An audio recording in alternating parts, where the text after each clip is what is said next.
Salut la compagnie, aujourd'hui je suis super heureux et je pense que tous les supporters parisiens le sont également parce que Paris a réussi à le faire, ils ont battu Liverpool et je vais voir sans doute des gens dire ouais mais c'était un petit Liverpool et tout, on nous a sorti la même chose face à City et d'autres matchs avant parce que Paris n'a aucun mérite, c'est évident, hein. Quand on gagne c'est sur un malentendu, quand on perd c'est parce qu'on est des merdes, c'est toujours comme ça.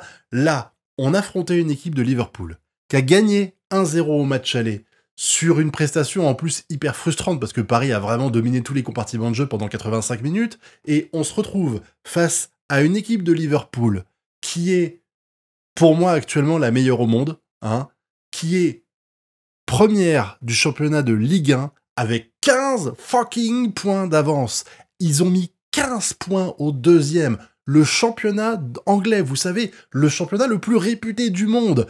Ils ont été éteints par Paris sur la double confrontation, et je trouve que c'est un exploit. Il n'y a pas d'autre mot, même si les gens vont dire ouais on était confiants et tout ça, et de l'autre côté j'avais vu sur le site internet de Liverpool où ils disaient ouais, ils se la racontent, ils ont jamais rien gagné en C1 et ils se la pètent. Putain c'est ouf à quel point ils doivent avoir les nerfs aujourd'hui, et sincèrement je pense que ça fait, alors j'ai bientôt 40 ans, j'ai regardé une sacrée quantité de matchs de Paris, des doubles confrontations en Coupe d'Europe, ça m'est arrivé plein de fois d'en voir, et qu'on fasse des super perfs et qu'on finisse par gagner, c'est super. Mais que sur deux matchs, on fasse l'unanimité, et il n'y a pas de question à se poser, sur deux matchs à enjeu qui ont été incroyables du début à la fin, et où au final, on se dit, on le méritait, hein, c'est tout. Voilà, sans vouloir dire que Liverpool méritait rien et que c'est normal qu'il soit fait éliminer, c'est pas ça, mais des fois, genre quand vous regardez l'an dernier, face au Barça, on perd à l'aller, c'était super triste, et au retour, bon, bah, on gagne, c'est exceptionnel, on est tous super heureux, mais ça n'empêche qu'on peut être frustré du match aller où on n'a pas été super bon. Là, tu peux rien dire. Le match aller, on a maîtrisé, et ce match retour, on nous proposait, on arrivait, on disait ça va être l'enfer à Liverpool, ça va être l'enfer à Anfield. Anfield, c'est le stade où tu ne peux pas gagner parce que les supporters, c'est pas juste le 12e homme, c'est le 12e et le 13e homme. Hein, le Real Madrid a un 12e homme, c'est l'arbitre. Et ben Liverpool, ils ont 12e et 3e homme, c'est les supporters. Et ben on a réussi à jouer, et on n'a pas été dominé complètement comme je l'imaginais. Parce que les gens disaient ouais Liverpool ça sera pas pareil qu'à Paris, ils vont pas se laisser faire et tout. Ils se sont pas laissés faire, hein. Franchement ça a été un match ultra compliqué, mais où Paris a joué avec ses armes et a super bien géré. Je suis impressionné déjà de la défense, parce que même s'il y a eu 2-3 choses hein, qui m'ont un peu frustré, genre Nuno Mendes qui fait une super intervention dans les 10 premières minutes de jeu là face à Salah, les gens sont là wow, t'as déchiré Nuno Mendes, c'est vrai, mais bon si t'avais été au marquage de Salah comme c'était ton rôle, ça serait jamais arrivé non plus, mais c'est déjà une super perf qu'il a fait. Là, Pacho qui nous a sauvés à de nombreuses reprises, Marquinhos pareil, Hakimi qui était peut-être un peu moins dans le ton du match que les autres joueurs, et surtout Donnarumma qui se fait lyncher au match aller, mais lyncher, il n'y a pas d'autre mot pour décrire ça. Il s'est pris une sauce incroyable, et mérité la sauce. Hein. Là, il a assuré pendant tout le match. En fait, ils ont échangé les rôles. Enfin, j'exagère un peu, mais Alisson, qui a super bien géré toutes les offensives parisiennes pendant 90 minutes au Parc des Princes, là, c'est Donnarumma qui l'a fait. Pas de façon aussi intense, parce qu'il y a quand même eu moins d'action, mais bon, on a eu un peu de chance aussi avec les poteaux. En fait, ce qui est rigolo, c'est que tu te dis que le karma qu'on se mange au bout d'un moment, on n'arrête pas de tirer de faire des transversales, des poteaux, etc. Là, pour une fois, c'était pas nous qui les faisions, hein. Il faut bien que ça arrive de temps en temps aux autres, quoi. Mais en tout cas, on peut dire chapeau à la défense et au gardien de but qui a été exceptionnel. Je tiens à dire une chose, hein, pour moi, Paris, ils ont géré. Et quand j'étais stressé dans ce match, hein, clairement, mais quand on arrive au penalty, je me sentais bien.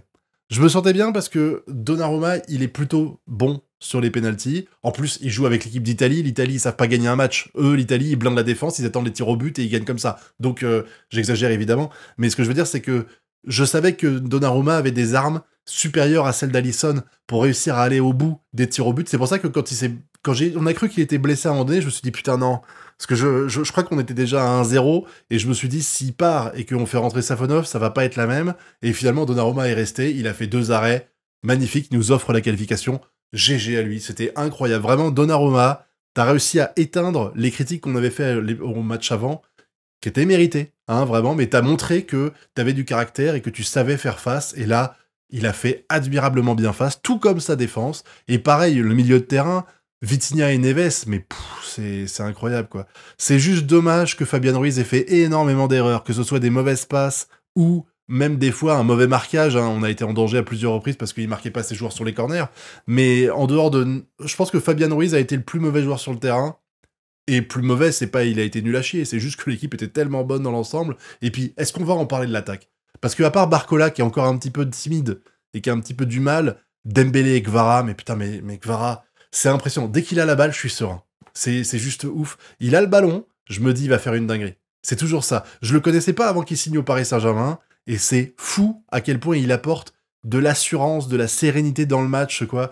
Vraiment, j'ai kiffé tout ce qu'il a pu faire, et puis après, le but de Dembélé avec la passe en profondeur de Barcola et tout ça. C'est dommage parce qu'il y a 2-3 moments où on aurait pu même en mettre un deuxième, notamment quand Dembélé il pousse trop le ballon. Tu te dis qu'il aurait fait une passe à Barcola, Barcola il marquait tranquillou. Mais bon, au final, le scénario du match fait qu'on l'a remporté et j'en suis super heureux. Mais dans l'ensemble, ce que j'ai vu surtout, et ce qui m'a marqué, et ça j'en parle, c'est la double confrontation. Je parle pas que de ce match-là, et ça c'est important. Parce qu'une équipe, c'est pas quelque chose qui se forme avec 90 minutes de jeu. Bon déjà là c'est 120, mais c'est pas juste un match. C'est plusieurs. Et j'ai le sentiment que le Paris Saint-Germain, depuis le match face à Manchester City, c'est plus la même équipe.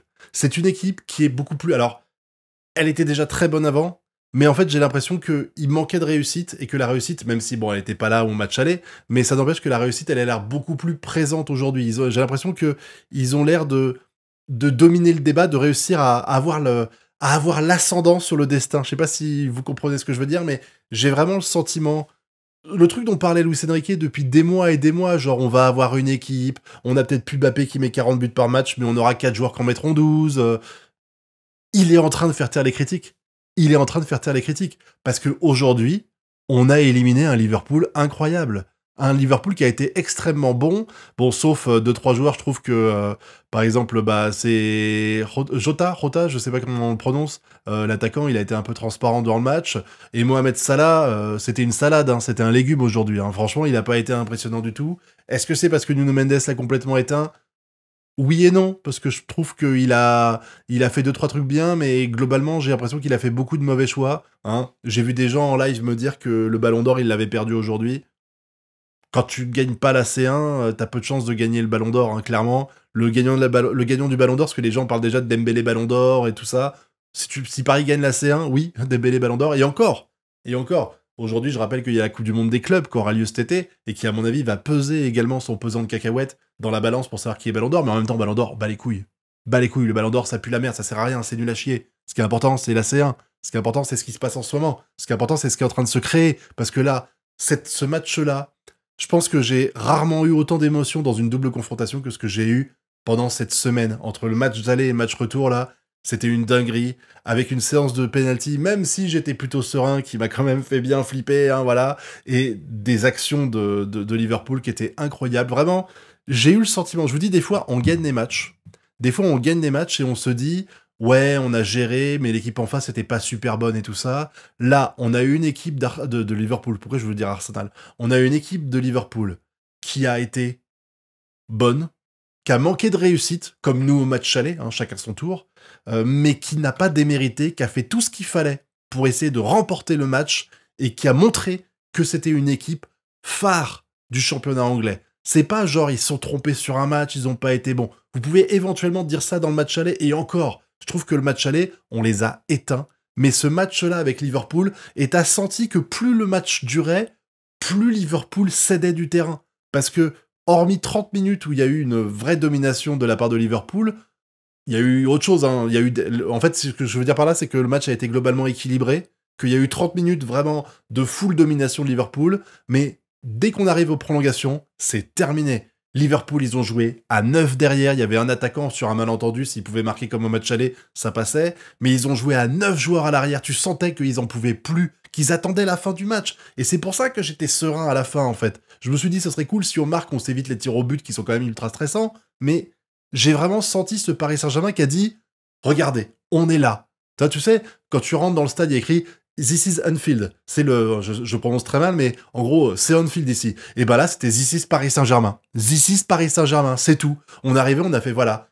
Vous êtes Liverpool, peut-être, mais là, Paris Saint-Germain, ils sont supérieurs à vous. Et sincèrement, il faut le dire, et je sais que ça va porter la guigne de dire ça, mais on vient de battre la meilleure équipe du monde actuellement.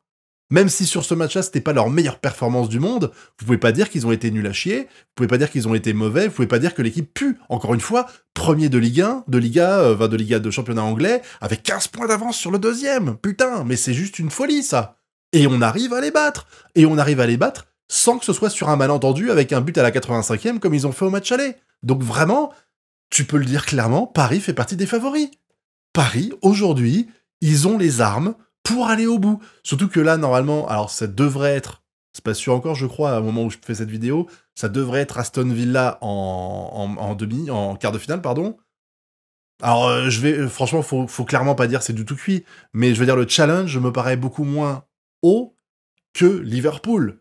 Donc, normalement, on pourrait, alors se reposer, non, c'est une connerie de dire ça, mais je veux dire, on peut jouer un peu plus sereinement pour ce match-là. On n'aura pas Marquinhos au match aller, déjà, par exemple. On peut jouer un peu plus sereinement et se préparer au match d'après, les demi et éventuellement une finale, qui, elles, seront d'un tout autre acabit, parce que je crois que si on le fait, on doit se taper le Real, peut-être, ou d'autres, hein, mais ça peut potentiellement être le Real en demi-finale et potentiellement le Barça en finale, je crois. À vérifier, hein, j'ai pas regardé les trucs. Mais je veux dire, là, aujourd'hui, Paris, quand tu vois ce match-là, et je sais qu'il faut pas s'emballer, je sais que chaque match est différent, il faut les prendre un par un, etc.